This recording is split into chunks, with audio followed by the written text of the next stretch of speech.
Hello, I just want to give you just a 3 minute help with third declension and then looking at the workbook just briefly. You really mastered the territory of the nouns. We'll soon be going on to the verbs at this point. And so all I'm trying to do is to give you the big picture. By now, as I've said, you should recognize second declension masculine and second declension neuter nouns, first declension feminine nouns, with an alpha or with an eta. You've got the definite article through which to help you to work through the different forms of these nouns and how you recognize them. And now suddenly here are all these third declension nouns, and basically the way as you look at it is, I don't think it's possible to understand the gender of these nouns. In other words, of why a particular noun, for example, elpis, elpidos, is what is feminine, but you accept it, and so therefore what you have to do is to learn it off. And the way to learn it off, as Matt says is right, is to learn off the nominative singular and learn off the genitive singular, and recognize that from taking off the omicron and the sigma from the genitive singular, you've now got the stem, and from the stem all the other forms will be formed. And what we'll do in the next couple of weeks is basically finish up on the third declension nouns, and you're going to come across some irregular ones, but they're not that irregular. After a while of doing this, as you look back, and I'm hoping this is the case now, especially for example as you look at your first and second declension nouns, you've got a really good idea of how these things form, especially when you think of the genitive plural, which is basically always the same, the notions of how the dative is going to have a construct on it and so forth, and the way that the genitive singular forms, whether it's masculine or neuter, which generally tends to follow each other, or then the feminine forms in the genitive have their own pattern according to whether the stem ends in an eta or an alpha. These things should be sort of getting to you into your sort of a deep memory by this point. And although the third declension is rough from the standpoint of, I think, maybe, well, where am I in all this? Then I just want to say what helps is being able to see these as you look through the vocabulary. And I've got the vocabulary here. When you see adelphos, you know that's a second declension masculine noun. You know that straight away as you work through. And then aner, andros, that looks unusual the way that it's listed there. It's obviously third declension. Ecclesia, as, yes, exactly. The first declension feminine noun ending in its stem in an alpha, elpis, elpidos, third declension noun. You should be able to see this, and you can see it from the standpoint just simply of what's in the vocabulary as you look there. Later on, will or desire, thelema, thelematos, ta, neuter. Don't ask me why desire or will is neuter from that standpoint. I personally, that's why I think that it's best just basically to learn the noun and to learn the genitive singular with it, and then the article that goes, the gender, the article that goes with the gender, in this case it being neuter, which will help you. And then you've got the unusual ones. I always, as I mentioned last time, pater, mater, fugater, mother, father, and daughter, and so on. And then at the end of this vocabulary, pater, patros, ha. I think that will help you a lot in respect to just feeling comfortable if you're going to get more nouns, but these nouns now you recognize. There's not going to be other really unusual forms. There's one or two different forms within the context of the third declension, polis, city, but as you'll see the endings, they're not that different from the other endings. And as you know, there's certain things that you're now familiar with. Neuter plural endings in accusative and nominative are always going to be the same. Genitive is always the same. Dative plural is always going to be a situation where you're looking and seeing whether it's a dental or a labial, and what are you going to do with it as you add sin and so on. It's usually going to take what I'd call a full-blown C or phi and so forth.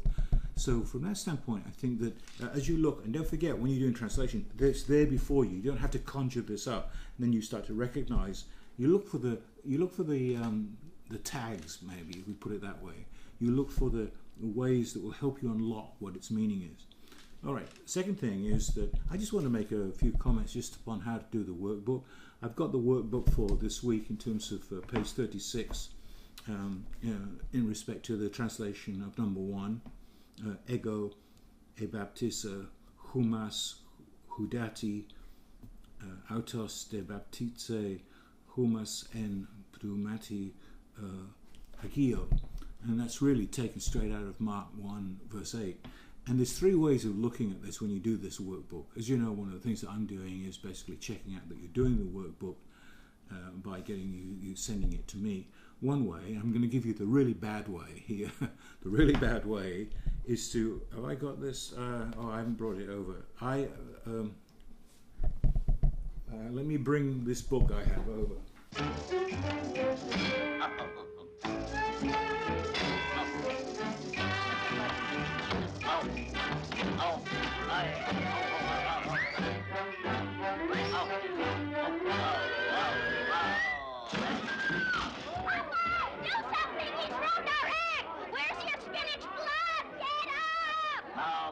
What happened? Who did this? The show must go on.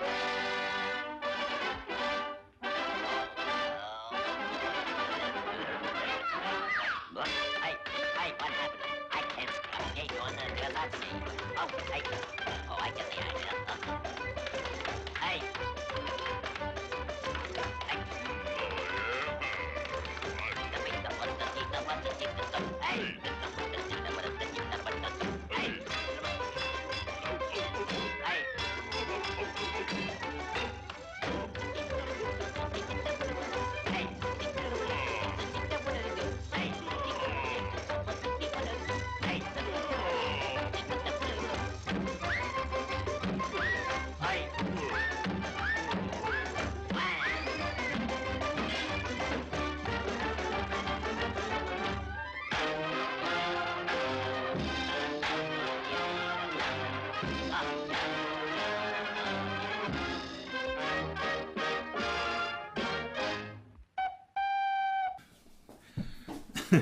Excuse me for that interlude.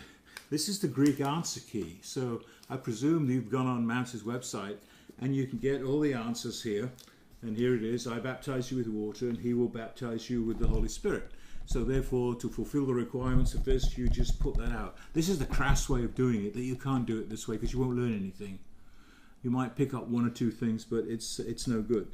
The way that Mounce, and he mentions this, so the way that Mounce mentions it is basically to take a stab at it yourself and then see with the answer book what the solution is when you're finished. In other words, then, where did you get it wrong? That's the best way, because what you do there is you show to yourself exactly how much you've actually absorbed and where the gaps are, and you can look at the mistakes, and then you can do it from the standpoint of then trying to remember the grammar of the mistakes and so forth and working from there. I'll give you another way of doing it. I'm not suggesting you do it this way. I prefer you to do it Mounce's way, the way I've just mentioned, number 2. The third way of doing it is to actually take both together. I baptize you with water, but he will baptize you with the Holy Spirit. And start off and look and see, okay, how does this, do I understand this? Well, there's the first person pronoun, nominative masculine singular, ego. We're familiar with that. You can see we haven't done the verbs yet, so he's put that in. That's actually a past tense, obviously. I baptized you. Notice that the first person, excuse me, the first person is already contained within the verb, actually, you'll find, when we do the verbs. So therefore, the notion of the personal pronoun with it means that it's very emphatic. I indeed baptized you. We've covered this, and I suggest when it comes to humes or humes, all these pronouns, su, set, and so forth, ego, imu, and so all of them, learn them off. They come across so many times that if you just spend an hour just learning the things off, it will be just reinforced over and over again because they're very, very, very common. But you don't want to be looking up these things because it will eat into your confidence. So therefore, I baptize you, it's plural, and it's what? It's the object, so it's going to be accusative, plural. I baptize you. And then we have this third declension noun here, dative, with or in water. I baptized you with water. It's what? Neuter, dative, singular. Strange ending as it looks there. If you look at an end, you see an ending like that and you're not sure. I think that should come hudor, hudatos, and so on. So we take off the os and then add the iota for the dative singular. I baptize you with water. Now we haven't done autos yet, which actually can mean at least three different things. Personal pronoun, emphatic pronoun, and reflexive pronoun. Here we just take it as a personal pronoun, third person, but he, and notice then der, as we've come across this before, as a connective that never comes first in the sentence, but he will baptize you. So this is obviously a future, but he will baptize you, same thing again in terms of humas, accusative, plural. Now, en pneumati hagio, in or on or with, in pneumati, then pneuma, pneumatos, so therefore it's got the stem with now the ending of the third declension noun, and it's neuter, so therefore the adjective that goes with it, hagios, hagion,